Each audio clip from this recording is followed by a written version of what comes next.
বিসমিল্লাহির রহমানির রহিম। আলিফ লাম মিম। এই সেই কিতাব যাতে কোনো সন্দেহ নেই, পথ প্রদর্শনকারী পরহেজগারদের জন্য,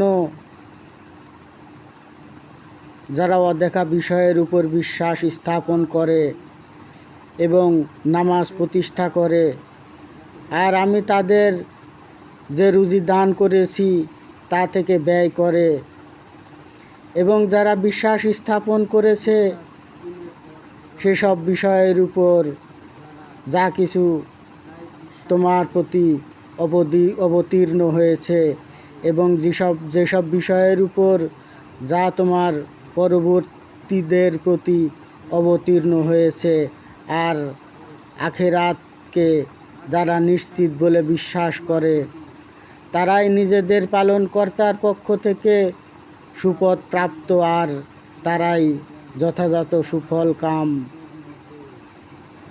নিশ্চয় তারা কাফের হয়েছে, তাদেরকে আপনি ভয় প্রদর্শন করুন আর নাই করুন, তাতে কিছুই আসে যায় না, তারা ঈমান আনবে না। আল্লাহ তাদের অন্তঃকরণ এবং তাদের কানসমূহ বন্ধ করে দিয়েছে, আর তাদের চোখসমূহ পর্দায় ঢেকে দিয়েছে, আর তাদের জন্য রয়েছে কঠোর শাস্তি। আর মানুষের মধ্যে কিছু লোক এমন রয়েছে যারা বলে, আমরা আল্লাহ ও পরকালের প্রতি ঈমান এনেছি, অথচ আদৌ তারা ঈমানদার নয়।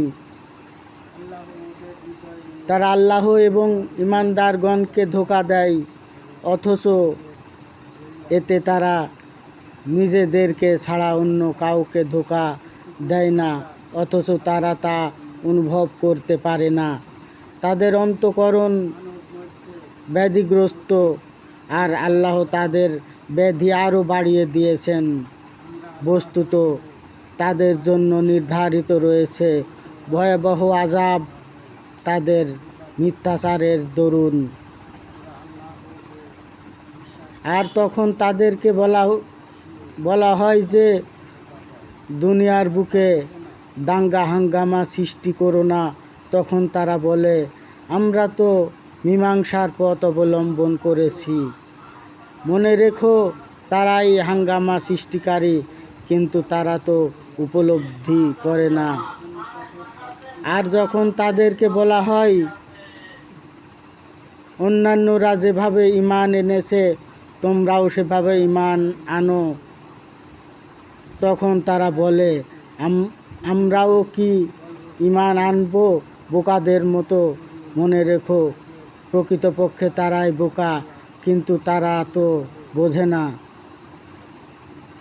আর তারা তখন ঈমানদারদের পথে মিশে তখন বলে, আমরা ঈমান এনেছি। আবার যখন তাদের শয়তানের সাথে একত্রে সাক্ষাৎ করে, তখন বলে, আমরা তোমাদের সাথেই রয়েছি, আমরা তো মুসলমানদের সাথে উপহাস করি মাত্র।